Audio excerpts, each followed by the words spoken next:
Edith Labelle here. We just wrapped up Cage Wars 123, and I am here with new Cage Wars middleweight world champion Matt Bonner.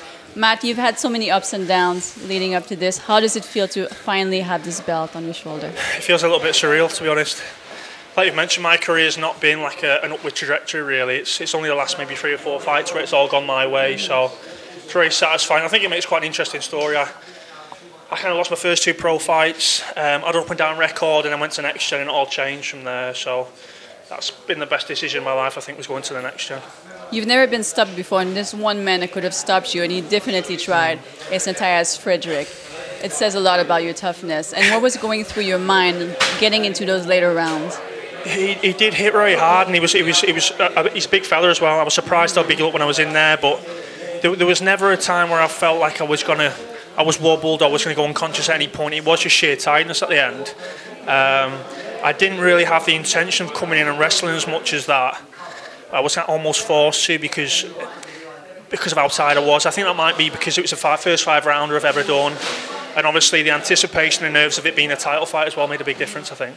And you said before that his brawling style is dangerous but very predictable. With that in mind, did you study his brawling style? Did you sort of have a plan in mind? Yeah, we did, but it's very hard to prepare for a guy like that because generally my training partners are very technical, very tidy, very good Thai boxes.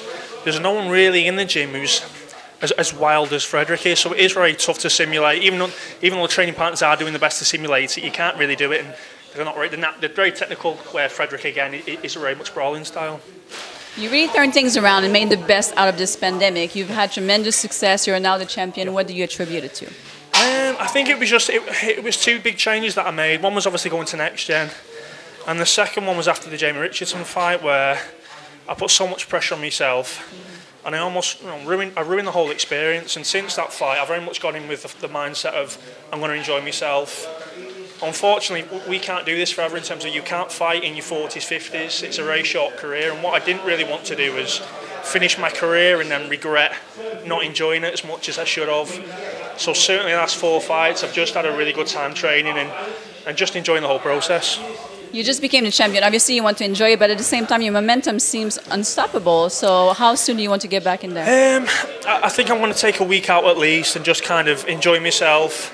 Enjoy my fiance and enjoy being a world champion, and then I'll talk with my team. I'll maybe talk with Ian and Graham and kind of line up something else. But I think that's a question for a week's time when I've kind of chilled out and ate too much ice cream and cheesecake and stuff and just relaxed, and then maybe someone can ask me again. Mm-hmm.